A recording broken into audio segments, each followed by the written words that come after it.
Welcome to the Conscious Kinky Podcast, where we explore sexuality, connection, and power through awareness and intentional choice.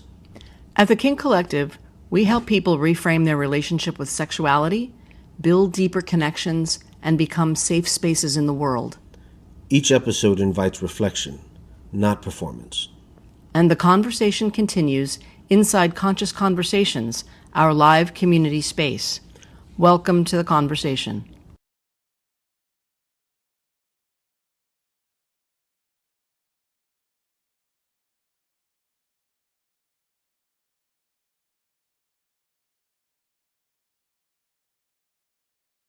To the Conscious Kinky Podcast.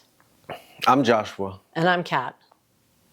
This month, we've been exploring consent, capacity, boundaries, and worth, the internal foundations that make power ethical instead of accidental. And today we're shifting something important, because power isn't just about what we do. It's about how we relate. It's about how we impact. It's about how we take responsibility when impact happens. Power isn't neutral. It shapes nervous systems, it shapes safety, and it shapes trust. And what most people misunderstand is this. Power is not proven by control. It's revealed through attention, responsibility, and repair. So today, we're talking about authority without ego and repair without collapse. And we're grounding this conversation in two frameworks we use in our work. ICAVS or ICAVS, depending on who taught you and how and when. And it's how you relate to power inside yourself. And MISS, which is how you pace connections with others.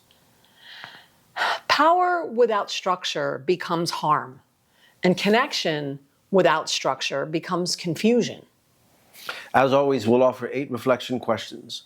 The first 4 focus on awareness, where power is already operating in your life. The second 4 focus on integration, how you take responsibility for the impact you create. Before we begin, I want to apologize because last week's was a repeat of questions because of all the balls we've been juggling. So with that, and I caught that shit last night, man. Thank you, Star, for reaching out and pointing out what I had missed. But thank you guys again for your patience and for your understanding when it comes to this. And Kat pointed out something really cool is a month later we got to answer the same questions.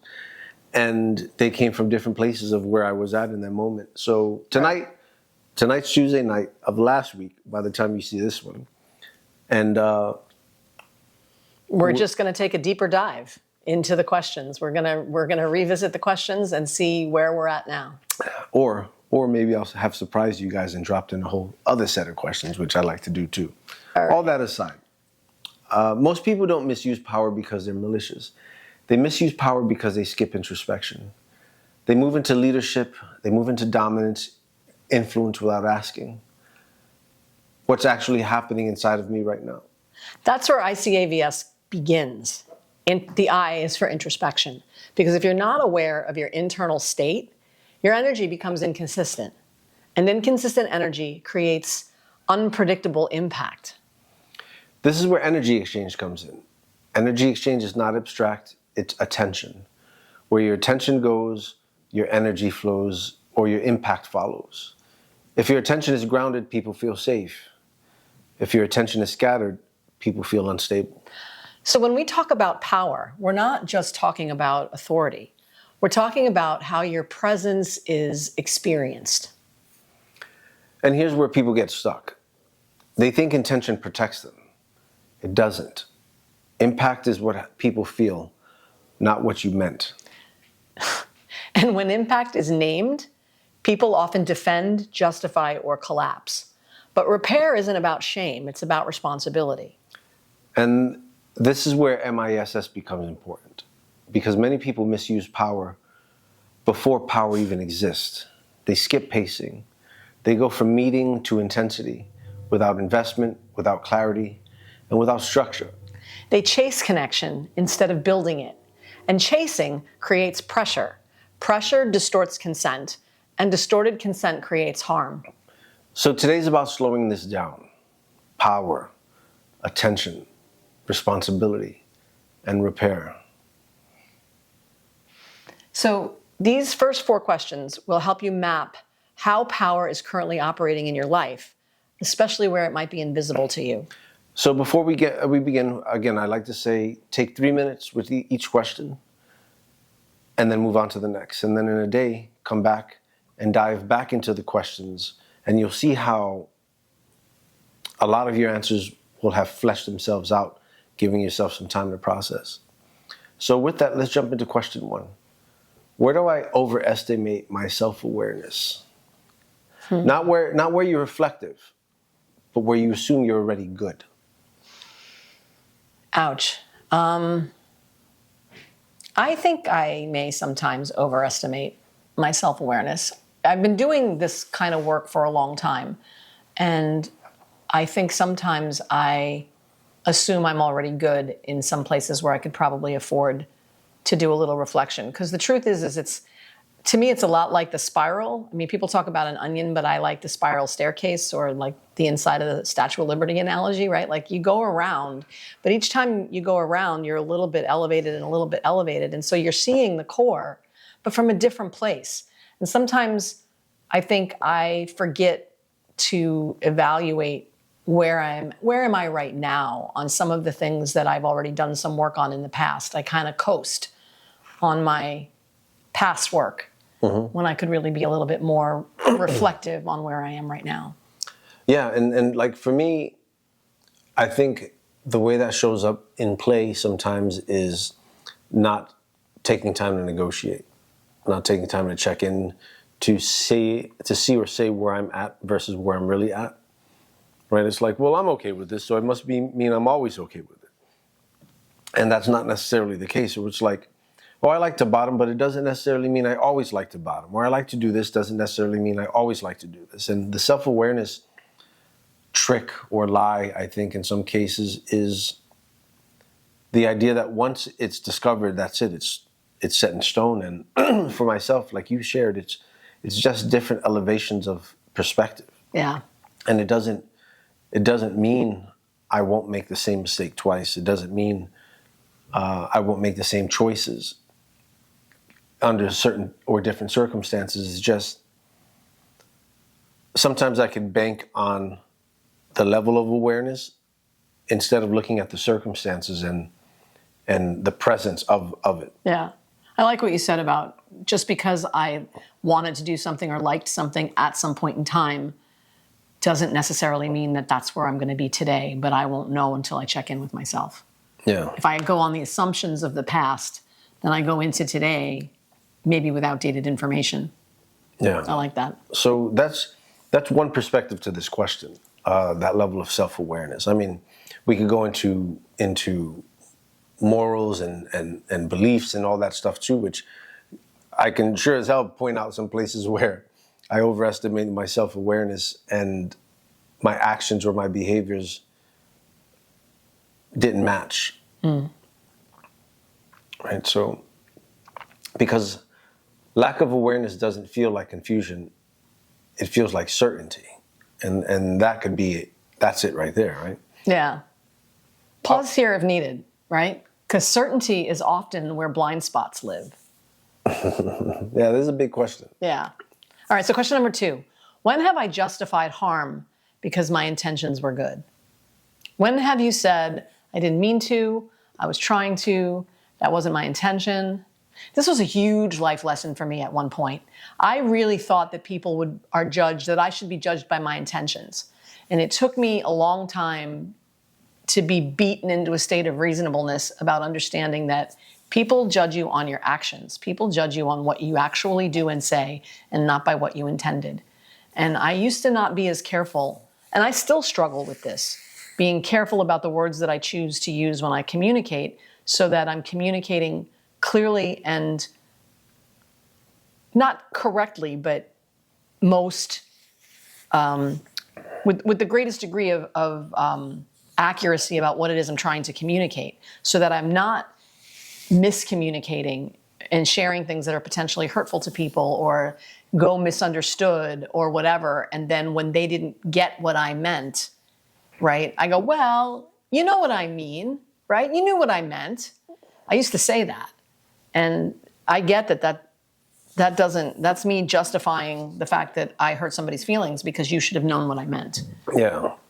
For myself, this comes into a power exchange relationship I was in where I was managing information. This is early in my master days, right? And I thought that I had to manage information because I was protecting someone's emotions of some of the details because they would misunderstand some of it and shit like that. And the cat came out the bag and they found out all the information and they questioned me. They said, if you can't trust me, then what do we have? And it caused harm because they felt like I didn't trust them. And it affected them emotionally and mentally. Even though my intentions were to protect their emotions of details that I thought didn't matter. And at the end, it did matter. It mattered significantly. Something you had said about the harm it causes others, sharing information. So cancel cultures, I'm a big no-no on cancel culture. And recently, something came across my thread that was about someone I knew, and the information was startling. It was like, oh, wow.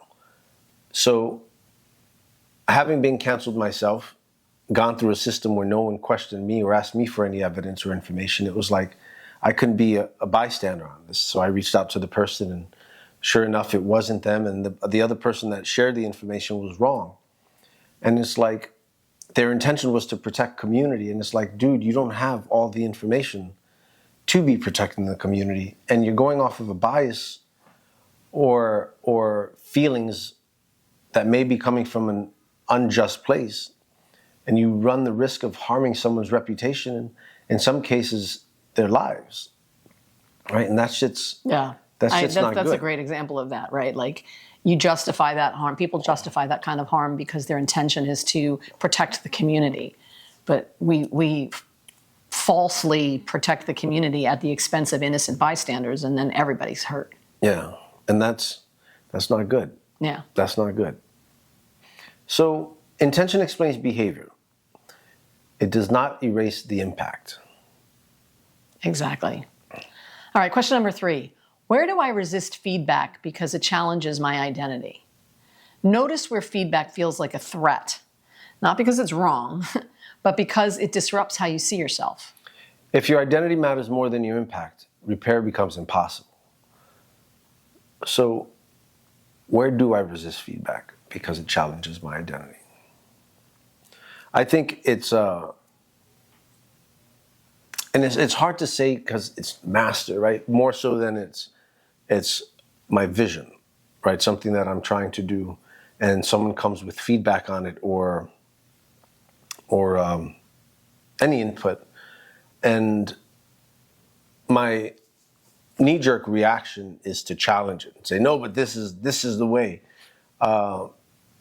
because it's been in my mind. However, I don't have all the views. I don't have different lived experiences and perspectives. I only have mine. So I think I resist in those spaces because it's my idea, like it's my thing, and I'm stubborn sometimes. No. For me, sometimes the feedback that I have that I resist, the challenge to my identity has to do with some of the more negative stories I still tell myself, right? The limiting beliefs that I still hold on to, that I'm not good enough, that I don't do enough.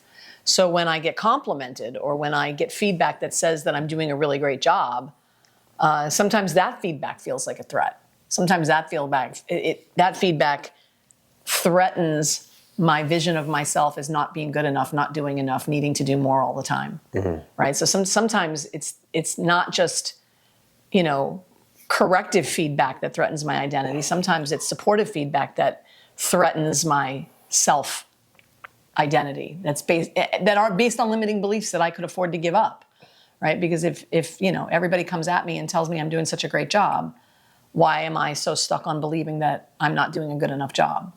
Like, what is that inside of me that I won't give that up? That I need to say, yeah, I am doing a good job, and I do a good job at what I do. Yeah. So That's the way I see that for me. If your identity matters more than your impact, repair becomes impossible. Right. Like if I'm so stuck on the idea that I am not good enough, then it doesn't matter how many people tell me that I'm doing a great job. I'm stuck in this thing, and then I will act as if I don't. My actions will then match my beliefs, and I won't rise up to reflect what people see about me. So, question 4: what does integrity feel like in my body when I'm living it?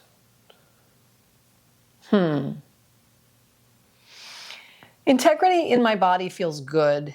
It feels like ease. It feels like I can breathe. There's light, the tightness in my belly softens. The tightness, the clench in my chest relaxes because I know that I'm living in accordance to my values. Because that's what it means to me to be in integrity. It means to walk my talk, right? So that when I know I'm doing the things that I say what I mean and I mean what I say, then I can relax. Yeah, for me, it's very chest and heartfelt. It almost feels like I won, like I'm in first place all the time. It feels like I'm proud of myself. I carry myself proudly. When integrity is living in my body, it's like my words are matching my actions. I'm being who I say I am, and yeah, it not affects how what I you move. believe, but how you feel. It affects Right. how I am in my body. Yeah.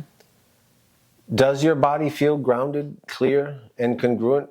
Absolutely, for me. When you're in integrity, When I'm right? integrity. When we're not, we're tight, we're defensive, we're justified. Yeah. Integrity is not conceptual; it's somatic. Right? It's not in your head; it is in your body, where you feel it, where you can tell. Yeah.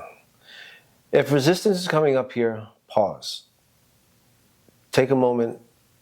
Ask yourself, what are you feeling in your body? Because defensiveness doesn't protect truth. Defensiveness protects identity. And in some cases, it's identity that's not grounded in the truth. It's identity that's grounded in old limiting beliefs. And yeah.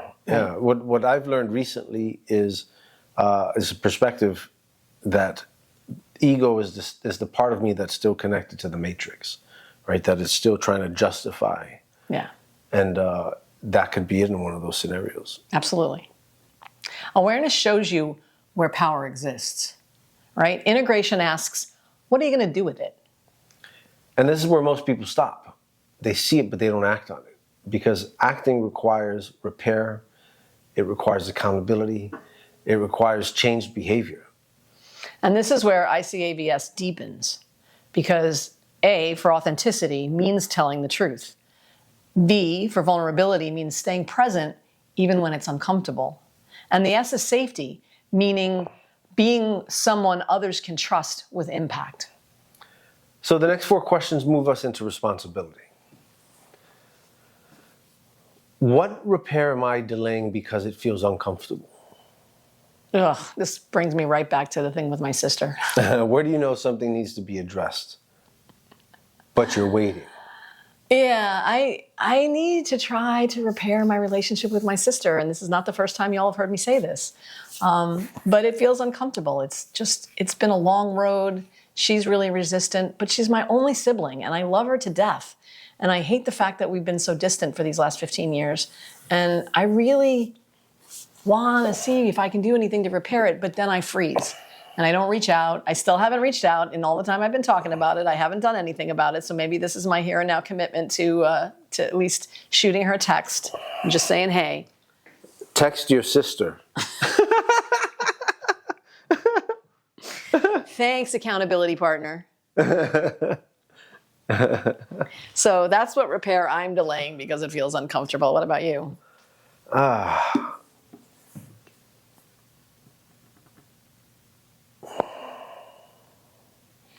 Well, there was the one with the master and the slave that took me a minute to get around to.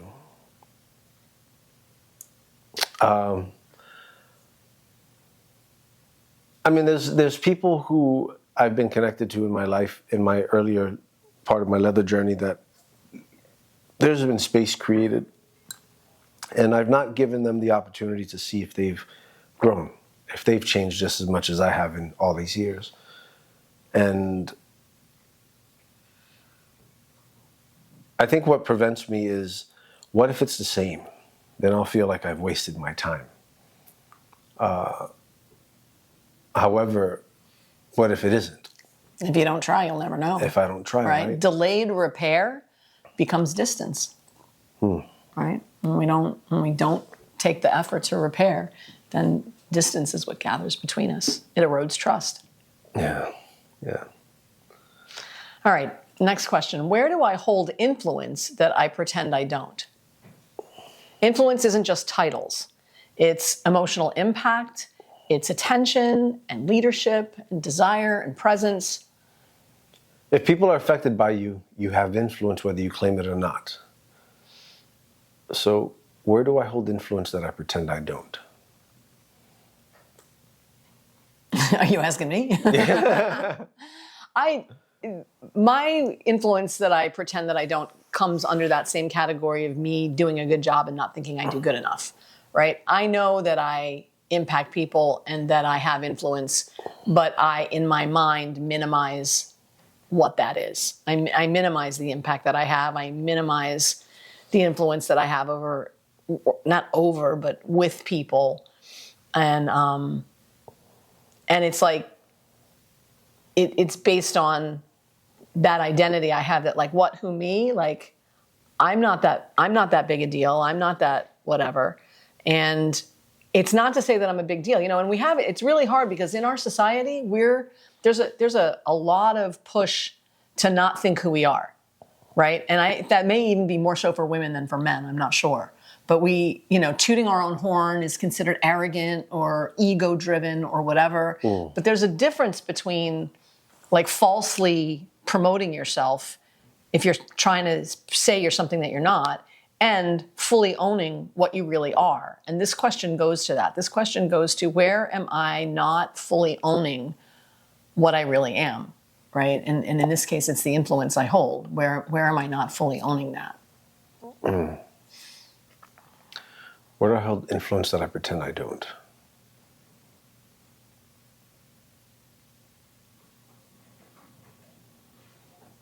No, it's hard to tell. From out here, it looks like you don't struggle with that as much. I think you know the influence you hold. To a degree, yeah. Yeah. And if you didn't before, you do now. Yeah, that's where I would go with this question. Where have I held it in the past? And it comes back to self-value, I think, like you shared. Like, why would someone listen to me? Verse and knowing obviously that the person is, that they are trusting that my words do carry weight. And I think it's still something that I'm adjusting to as well. Like, how much weight, I guess, is where I'm at. How much influence do I have? Because I think for a part of me also, I want the person to do the shit themselves, right? I don't want to influence them into doing things for themselves. But it's like you have a flashlight and you shine the way, right? You show people the way. It's up to them to walk. It's up to them to do it. Yeah. You don't do things for people, but you do light a clear path for people to know what way to go. I think sometimes I do deny it. Like, it's like, Oh, well, here you go, right? It's like, even if it's someone I don't know well or I'm not connected to, just the idea that my words matter. And I don't know if I've pretended I don't. Maybe I believed that it didn't. Maybe I believed my words didn't have influence versus pretending. Because pretending is like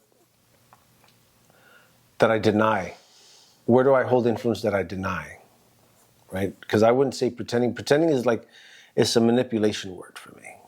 It's like I'm choosing not to look at it. Right, as if you can see it, but you're choosing to ignore it, as opposed to just not seeing it. Yeah, right. Right. So I think my language, my relationship with the word here is affected too, because...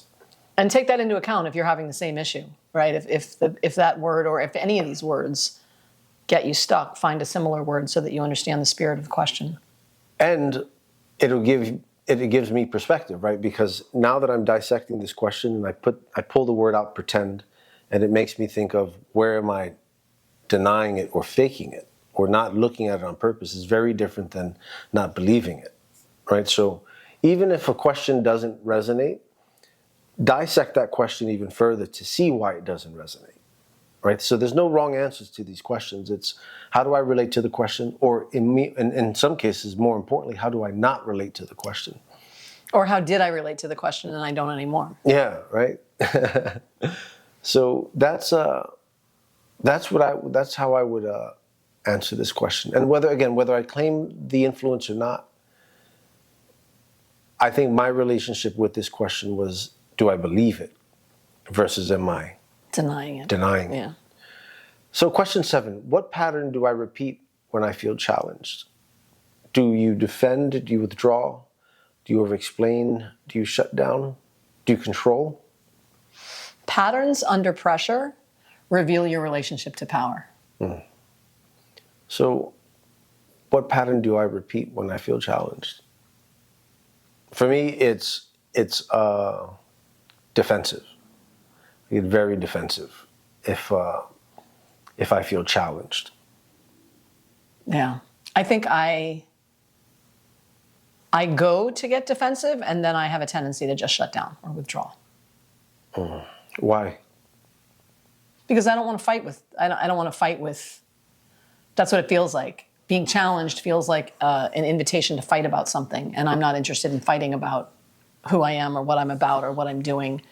And so if I feel like I have to, if somebody or something is challenging me, and I can't readily demonstrate what it is that makes the challenge not right, right? Like if it ends up having to be like an argument, it's like I don't want to play. I want to take my ball and go home. I don't want to get involved with a challenge about something. What if it's around your beliefs?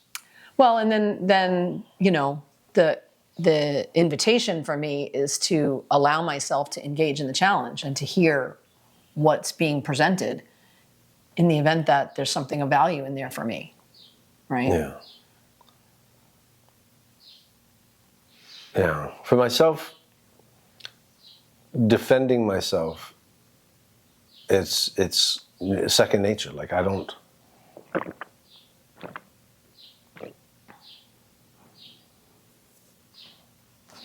have to think if there's a time that I haven't gotten defensive when challenged. Unless it was like a very insignificant thing where I was like, well, fine, go fuck yourself. You'll see. But it's and that's why I asked about beliefs, because I guess the context of where am I challenged matters. Right. A lot of it depends on what is the challenge, where is it coming from, and what is it about, right? How do I respond to it, right? You know, like when I had the club and people would want to challenge the way I did things, right? My response to it always was, show me a better way. Yeah. Right? If you think the way I'm doing it isn't the best way, you know, they would say that they would default to my way because I was the manager, I was the owner, and, well, she just wants it her way. She's anal retentive or she's whatever. And my response to that would be, no, it's what I consider to be the best way to do it, but I'm open to another way, right? So if you want to bring me a challenge, like even the simple thing about how we set up the food table, no one ever came up to me and said, Kat, look at it. If we do it this way, this would be better. And then I would have looked at it and gone, oh, you're absolutely right. I'm happy to do it your way. Yeah. But people would just challenge me based on it being my way, without looking at the validity of what we were talking about. And coming back to the question, it's like, if you're going to challenge me, come with a better solution. Yeah. And that's where my defensiveness comes from. A lot of the times it's, well, don't you think I would have thought about this if I had done it this way, if I thought about it? Right. Or you can't come with a complaint without a solution. And I get defensive on that shit too. It's like, because then I feel like all you're doing is complaining. Right. Now, there's a difference between challenging what's happening and complaining about what's happening. Yes, yes. Dodge that bullet. All right, last question. If my relationships reflected my values perfectly, what would change this week? Not someday, this week. Because values are not what you believe, they're what you practice consistently.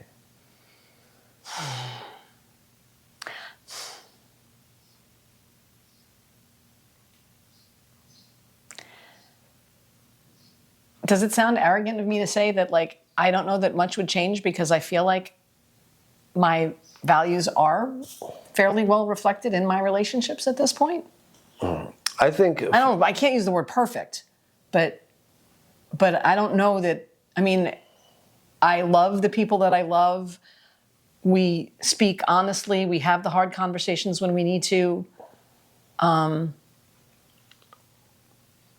You know, maybe I would be a little bit more present in my friendships, right? Because I value friendships. And so sometimes I let those slide without reaching out to people. There's little things I might tweak a little bit. But for the most part, I've worked hard in the area of relationships for them to look the way I want them to look and for them to reflect the values I believe. Yeah, I think... that wasn't always true, but it's true now. Yeah, as you're sharing, I think about